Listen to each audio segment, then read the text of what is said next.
bagus gitu. Oke, sudah? Bismillahirrahmanirrahim. Assalamualaikum warahmatullahi wabarakatuh.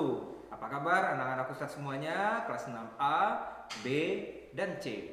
Kali ini bertemu lagi dengan Ustadz Fauzan di pembelajaran tematik 6B. Temanya Unity in Diversity. Apa itu? Persatuan dalam perbedaan. Kali ini Ustadz Fauzan akan menampilkan video pembelajaran tentang muatan pelajaran IPS. Tapi sebelumnya marilah kita membaca doa belajar terlebih dahulu. Wahid, Isnain, Salasa.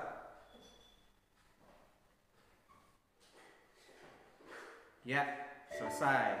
Nah, di pembelajaran IPS kali ini kita akan membahas peristiwa yang baru aja kemarin kita rayakan bersama, yaitu kemerdekaan Indonesia. Nah, kali ini Ustadz Fauzan akan mulai pembelajarannya dengan slide berikut ini. Ya, di bagian 1, saat-saat menjelang proklamasi. Apa yang terjadi sebelum proklamasi? Ini dia. Ada gambar bom atom dan ada kota Hiroshima dan Nagasaki di layar, kalian perhatikan ya. Nah, setelah kota Hiroshima dan Nagasaki dibom oleh tentara sekutu, di sini adalah tentara Amerika, makanya Jepang akhirnya terpaksa harus menyerah ya pada tanggal 14 Agustus 1945. Jadi Jepang menyerah kepada tentara sekutu ya. Dan ini ditandai dengan peristiwa penyerahan Jepang tadi ya, menyerah. Nah, berikutnya ada peristiwa Rengas Dengklok. Nah, apa itu? Ini adalah peristiwa penculikan. Yang diculik adalah Bung Karno, Bung Hatta, ya, dan Ibu Fatmawati beserta anak mereka yang masih kecil pada waktu itu, masih bayi, yaitu Guntur Soekarno Putra. Kenapa mereka diculik oleh pemuda? Tujuannya agar Bung Karno dan Bung Hatta tidak terpengaruh oleh Jepang, agar segera bisa secepat mungkin kemerdekaan diproklamasikan. Dan itu kejadiannya tanggal 16 Agustus jam 4 pagi dini hari. Mereka dibawa ke Rengas Dengklok. Rengas Dengklok itu di mana? Kita lihat di sini peta Jawa Barat ya. Nah, adanya di daerah Karawang. Rengas Dengklok itu ada di sebelah utaranya. Nah, di sana Bung Karno dan Bung Hatta diajak berdiskusi oleh para pemuda agar segera memproklamirkan kemerdekaan. Dan keesokan harinya, mau tidak mau, Bung Hatta dan Bung Karno pun setuju. Mereka berdua dijemput oleh Ahmad Subarjo dan mereka pun kembali lagi ke Jakarta untuk merumuskan proklamasi. Apa aja poin-poinnya? Yang pertama kita lihat di sini. Nah, rombongan Soekarno dan Hatta sampai di Jakarta kembali pada tanggal 16 Agustus pukul 23. Jadi jam 23 ya, jam 11 malam. Berikutnya bersama rombongan mereka ke rumah Laksamana Maeda di Jalan Imam Bonjol nomor 1 Jakarta. Laksamana Maeda adalah seorang tokoh petinggi militer Angkatan Laut Jepang ya, yang bersimpati kepada Indonesia. Dirasa aman di sana karena tidak terpengaruh oleh tentara Jepang yang lain ya. Terus, nah, perumusan teks proklamasi ini sampai penandatangannya itu baru selesai pukul 4 subuh ya, waktu Indonesia Barat, pada hari itu juga, di hari tanggal 17 Agustus 1945.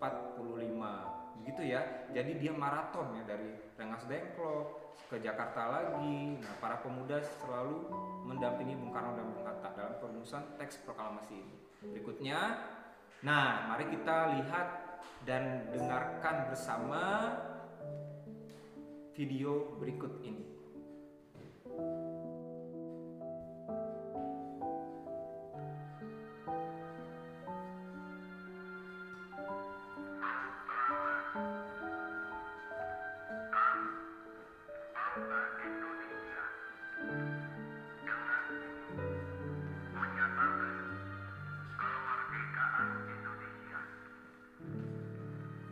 Hal-hal yang mengenai perpecahan kekuasaan dan lain-lain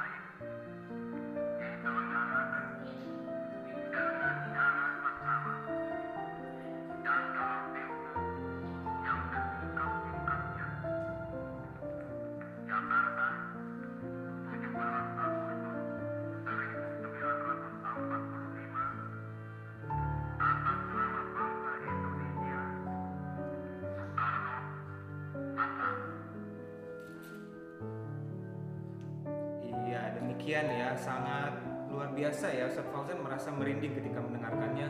Itu adalah suara asli dari presiden pertama kita, Bung Karno, Insinyur Soekarno, ketika membacakan teks proklamasi di hari itu ya. Kita lanjutkan. Pasti sekarang penasaran seperti apa sih naskahnya, teksnya. Di sini naskah yang disusun di Rumah Laksamana Maeda tadi terdiri antara dua bagian. Yang bagian pertama yaitu naskah yang ditulis tangan sendiri oleh Bung Karno ya. Di situ tertulis tanggal 17 bulan 8 tahun 05. Nah, pasti kalian bertanya-tanya, kenapa di situ 05? Kenapa tidak 45? Kan tahun 1945. Ternyata tahun yang dipakai pada saat itu adalah tahun yang dipergunakan oleh bangsa Jepang. Karena Jepang waktu itu masih menjajah Indonesia, kita memakainya sesuai tahun Jepang. Jadi tahun 2605 disingkat menjadi tahun 05. Jadi tanggal 17 bulan 8 05 itu singkatan dari 2605. Dan ini seperti yang kalian lihat, ini namanya teks klat ya, tertulis dengan tangan. Nah, setelah ditulis tangan diketik ulang oleh Sayuti Melik. Nah, namanya teks autentik. Setelah ditulis ulang dengan mesin ketik dan ditandatangani oleh Bung Karno dan Bung Hatta atas nama bangsa Indonesia. Ini namanya teks yang kedua, yang otentik. Berikutnya, nah, proklamasi, apa-apa saja yang perlu kita ketahui poin-poinnya dalam peristiwa proklamasi? Tentu saja yang pertama adalah when, kapan. Nah, di sini kalian pasti semua sudah tahu ya. Proklamasi itu hari Jumat tanggal 17 Agustus 1945 jam 10 pagi ya. Berikutnya where, di mana? Bertempat di Jalan Pegangsaan Timur nomor 56 Jakarta, di rumahnya Bung Karno ya. Berikutnya who, siapa yang membacakan? Nah, yang membacakan kalian pasti sudah tahu ya. Yang membacakan adalah Bung Karno didampingi oleh Bung Hatta, Muhammad Hatta. Berikutnya bagaimana kejadiannya, urutan kejadiannya, yaitu yang pertama di prosesi itu ada pembacaan teks, kemudian ada pengibaran bendera merah putih, yang ketiga ada sambutan dari Wali Kota Suwiryo dan Dr. Muwardi. Oke. Nah, di sini ada arti penting proklamasi. Apa saja arti penting proklamasi? Kita akan saksikan setelah ini. Oke.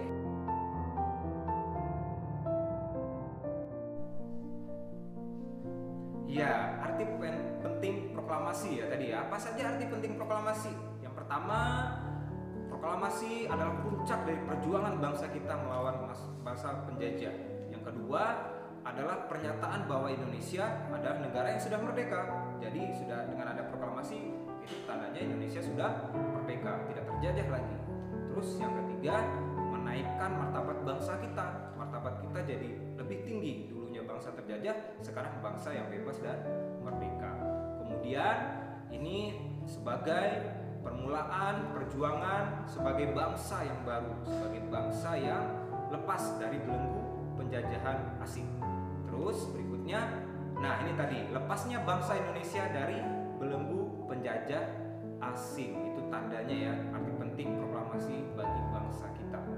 Terus berikutnya, nah ini ada bagian kedua, part 2. Siapa saja sih tokoh-tokoh yang berperan dalam proses proklamasi? Nah tadi kita udah bahas. Nah sekarang kita akan lebih bahas sekali lagi dengan lebih rinci ya. Yang pertama tentu saja kalian semua sudah tahu, yaitu Dwi Tunggal Indonesia. Dwi Tunggal, mereka berdua tapi dianggap satu. Mereka adalah tuh sangat gagah ya, Bapak Presiden dan Wakil Presiden kita yang pertama, yaitu Insinyur Soekarno dan Dr. Andes Muhammad Hatta. Dua orang pribadi yang unik dan luar biasa, tapi mereka bekerja sama dalam proses kemerdekaan Republik Indonesia. Berikutnya adalah ada Ibu Fatmawati. Nah, ini dia foto ketika Ibu Fatmawati menjahit bendera pusaka kita ya, bendera yang akan dikibarkan keesokan harinya di tanggal 17 Agustus. Selanjutnya ada Mr. Ahmad Subarjo. Nah, tadi di awal-awal slide kita sudah mengulas sedikit. Ahmad Subarjo adalah dulunya beliau adalah salah satu tokoh pemuda ya. Kalau di sini fotonya beliau ketika sudah tua. Jadi beliau itulah yang menjemput Bung Karno dan Bung Hatta ke Rengas Dengklok untuk kembali lagi ke Jakarta, ke tempatnya Laksamana Maeda, rumahnya yang aman di sana, sehingga bisa dirumuskan naskah proklamasi di rumah Laksamana Maeda. Itu tidak terlepas dari peran sertanya Ahmad Subarjo ya. Berikutnya ini ada foto Ahmad Subarjo bersama presiden dan wakil presiden pertama kita. Kalau kalian lihat foto kedua dari kanan, itu beliau adalah Bapak Ahmad Subarjo ya. Berikutnya ada ini tadi Ustadz udah sering sebut juga, Laksamana Tadashi Maeda ya, dengan ini rumahnya ya. Di rumah inilah yang foto hitam putih yang terjadinya peristiwa penyusunan naskah. Dan di sini kalian bisa lihat rumahnya di masa sekarang yang sudah dijadikan museum perumusan naskah proklamasi di Jakarta ya. Kalau kalian jeli perhatikan itu benderanya berbeda ya. Satu bendera sekutu ya, ada bendera Inggris, itu ada negara sekutu juga, dan yang di bawah itu bendera Indonesia. Next, berikutnya ada Sayuti Melik dan BM Dia. Yang mengetik naskah proklamasi adalah Bapak Sayuti Melik, dan Bapak BM Dia adalah salah satu jurnalis, salah satu wartawan yang hebat yang menyebarkan berita-berita ke seluruh dunia lewat radio, selebaran dan segala macamnya, berita bahwa Indonesia sudah merdeka ya, berita-berita seperti ini. Jadi penting ya. Jadi negara luar jadi tahu, oh Indonesia sudah merdeka, sudah bebas dari penjajahan. Itu perannya Bapak BM Dia. Sedangkan yang mengetiknya adalah Bapak Sayuti Melik. Berikutnya, nah ini ada Latif Hendraningrat dan S. Suhud. Mereka berdua adalah pentolan tentara peta ya, pembela tanah air. Mereka berdua lah yang menjadi petugas pengerek bendera pada waktu upacara bendera setelah proklamasi kemerdekaan tanggal 17 Agustus 1945. Itu peran sertanya Bapak Latif Hendraningrat dan S. Suhud. Nah, di sini ada banyak sekali pertanyaan ya. Ini adalah akhir dari sesi Ustadz Fauzan kali ini. Di sini Ustadz Fauzan akan menampilkan 7 fakta unik seputar sejarah 17 Agustus 1945.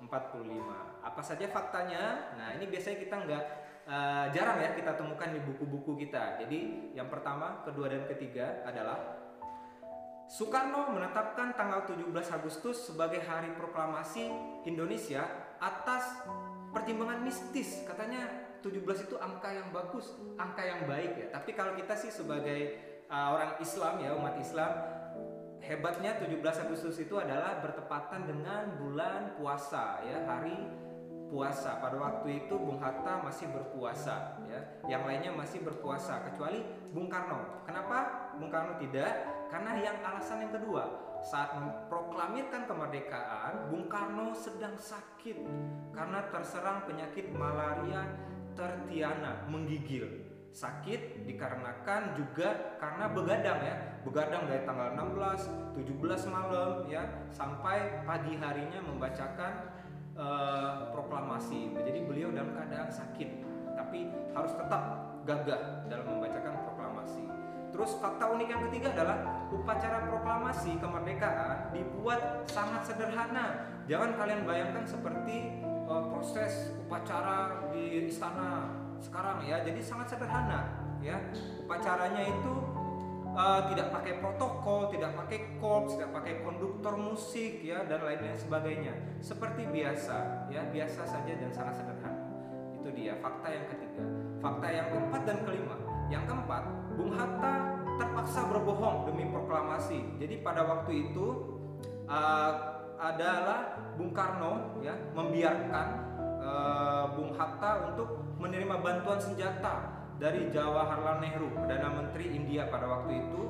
Nah, cara ini digunakan untuk bisa pergi ke India secara diam-diam ya, bisa untuk melakukan komunikasi dengan India, karena India pada waktu itu juga sama-sama negara terjajah dengan Indonesia.